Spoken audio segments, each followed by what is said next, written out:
Questo è l'anfiteatro di Volterra, è senz'altro uno degli scavi più importanti in Italia degli ultimi decenni. Un anfiteatro così non lo si vedeva scavato dall'inizio, da mezzo secolo, questo senz'altro, e rappresenta non solo una scoperta importante per l'anfiteatro in sé, ma perché è un'occasione di lavorare in una maniera nuova, interdisciplinare, molto moderna, su uno scavo di archeologia classica. Ma ci togliamo dagli schemi, ci togliamo dalle telecamere vicino, perché uno scavo in un certo senso va visto dall'alto, ti permette di avere il colpo d'occhio. È quello che faremo noi con Archeoreporter, il lavoro dall'alto per avere il colpo d'occhio, e poi il lavoro vicino con la trowel e con tutta la fatica che si fa come archeologi e, permettetemi, anche come archeologi classici.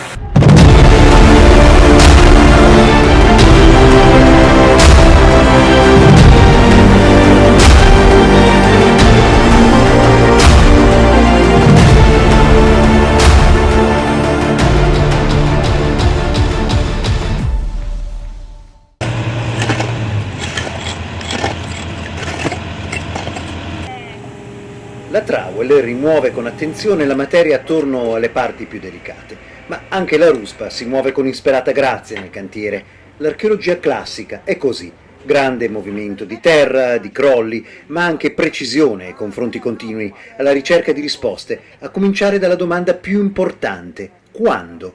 Small finds, piccoli ritrovamenti, quel che resta di un bronzetto, forse una figura alata, e poi monete, il timbro cronologico spesso più atteso per datare un sito.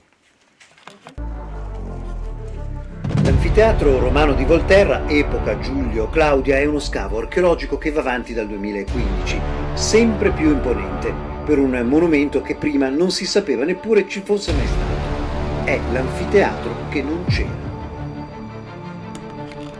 In effetti quest'anfiteatro assolutamente non c'era, non ci doveva essere. 5 anni fa, tondi, i primi di luglio del 2015, nel corso di lavori per il ripristino di un botro, il botro di Pinzano Docciola, che vedete alle nostre spalle, che è, come dire, la nostra croce e delizia. Appunto, nel ripristino di questa opera pubblica ho fatto seguire questi lavori da archeologi professionisti, e è venuto fuori un curioso muretto con andamento curvilineo. Dove era il primo muretto? Era praticamente dietro quel camion rosso, proprio nell'angolo estremo. E i muri romani possono essere in molti modi, ma curvilinei sono un po' singolari, anche perché curvava molto poco, quindi poco per una nicchia, poco quindi per un impianto termale, poco per tutto quello che poteva tornare, diciamo, con la nostra idea, quella insomma che si aveva allora della Volterra romana.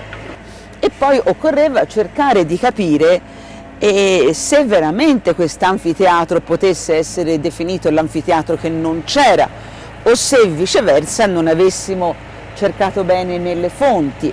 E poi, terza cosa, ma l'avrei dovuta citare per prima, occorreva un progetto, almeno uno studio preliminare, diciamo, che ci consentisse di capire di quanti metri cubi stessimo parlando.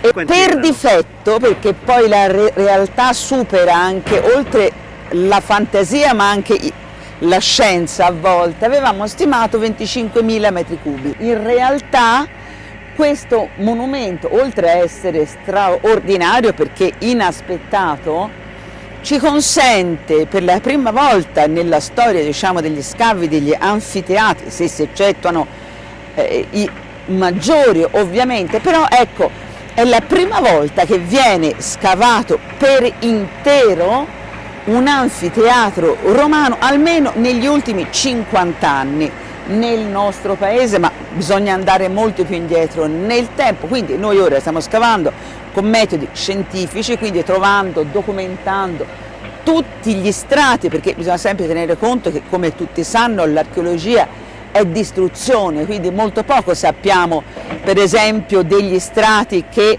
hanno obliterato, che ne so, per esempio l'anfiteatro di Capua, no? Ecco, mentre noi stiamo documentando centimetro per centimetro tutto quello che è avvenuto nella storia più tarda, diciamo, di questo monumento. Bisogna comprendere questo, che l'anfiteatro nel mondo romano e nelle città, diciamo, esterne, diciamo, al Lazio, è un po' veramente la zampata definitiva di Roma, è il più romano dei monumenti, e questo implica un ripensamento ovviamente sull'importanza della Volterra romana, ovviamente.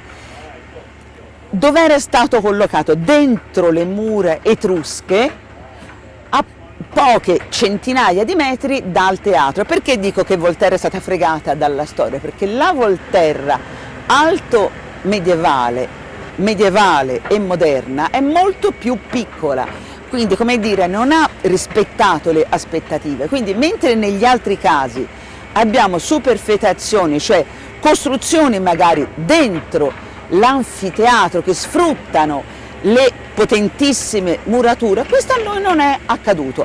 Crolla, secondo noi, per un terremoto fine terzo, inizio IV secolo, ma non crolla tutto, inizia a crollare. Probabilmente qualche cosa resta in piedi. Prova ne è che nel corridoio, per esempio, che stiamo scavando ora con estrema soddisfazione alle spalle dell'arena, vedete? Questo corridoio che era voltato, profondo circa 2,40 m, tenete conto che era coperto, in prossimità del fondo troviamo dei resti diffusi di focolari, quindi vuol dire che qualcuno, probabilmente fra il IV e il V secolo, qui si è fermato, probabilmente ci ha dormito una notte, due, ci ha acceso un fuoco per scaldarsi, non lo so perché, e sicuramente aveva le tasche bucate perché gli sono cascate moltissime monetine che andranno pulite ma che ci orientano verso questo lasso temporale. Cosa accade all'anfiteatro subito dopo il crollo? Non si butta via niente nella storia, per cui si comincia sicuramente a adoperare subito come cava. Chiunque debba costruirsi una casa ha, come dire, ben chiaro che è molto più economico e ergonomico servirsi di queste meravigliose pietre squadrate, gratis, disponibili, piuttosto che andare in cava e commissionarne di nuove. Quindi si comincia a spoliare questo monumento, e però contemporaneamente si comincia a coltivare. Dove? Nel centro, nell'arena, ovviamente la parte libera da strutture. Nei tagli che fino a qualche giorno fa, prima delle grandi piogge, ancora si vedevano, si potevano vedere a partire dall'alto andando verso il basso, quindi come dire in progressione inversa, le tracce delle canalizzazioni. Quindi le abbiamo trovate dal tardo XV secolo, andando indietro nel tempo stiamo ancora trovandole per la tarda antichità. Ecco, quello che sta salendo ora è un pezzo di modanatura trovato nel crollo del famoso corridoio, in corrispondenza di quell'apertura che vedete là.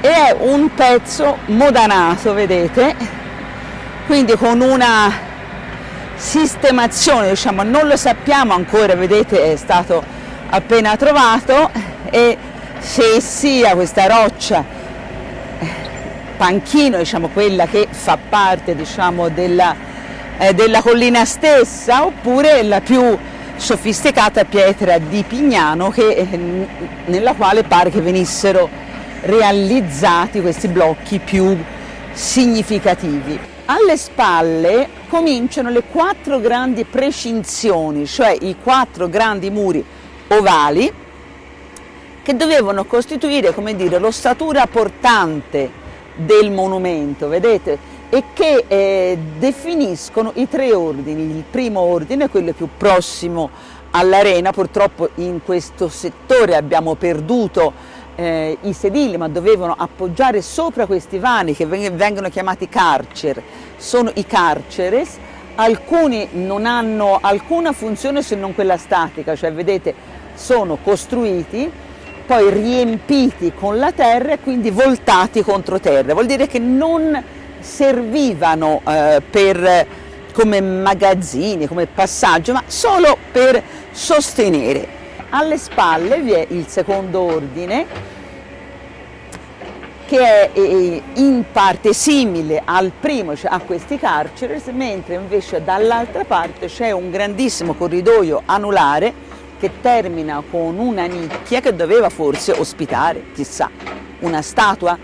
Alle spalle il terzo ordine, dove vi è il ponteggio, vedete, per il restauro, e che doveva a sua volta ospitare un nuovo ordine di gradinate. In questo settore il monumento è per lo più costruito. Qui siamo a valle, la roccia vi era solo in alcune zone. Dove è stata trovata la roccia ci si è appoggiati. Il lungo scavo dell'anfiteatro di Volterra ci sta svelando molto di questo gigante di 82 metri per 65 negli assi, la sua vita e la sua lunga fine, il suo ruolo nella romanizzazione dell'Etruria. Ma molto ci deve svelare nelle sue strutture, comprese quelle più inattese, quelle sotterranee, tutte da indagare. Di tutto ci saremmo potuti aspettare meno che di trovare nella parte più solida dell'anfiteatro, quindi in quella sicuramente, come ben potete vedere, scavata nella roccia, alle mie spalle, questa è roccia, quindi voglio dire proprio veramente intagliata, si direbbe, nella roccia, di trovare una cosa di questa potenza. Questa è la parte in assoluto meglio conservata, tant'è che avrete già visto, qui abbiamo tanto di gradinate. Certo, sono stati rubati i sedili, perché no? Il solito discorso, chi si trovava delle belle pietre squadrate e se le portava via. Abbiamo con la ruspa dato una prima pulitina e si è subito aperto una piccola voragine che ci ha dato accesso a un arco in pietra meraviglioso, perfettamente conservato. Abbiamo allargato e si è aperta davanti a noi questa meraviglia, penso sia il sogno di ogni archeologo. Il mio era veramente molto inferiore come portata, quindi questo, come dire, eccede qualunque più rosea prospettiva, e abbiamo trovato non questa galleria ma questo insieme di gallerie perfettamente conservate che almeno da questa parte dell'anfiteatro dovevano consentire il passaggio da un ordine all'altro.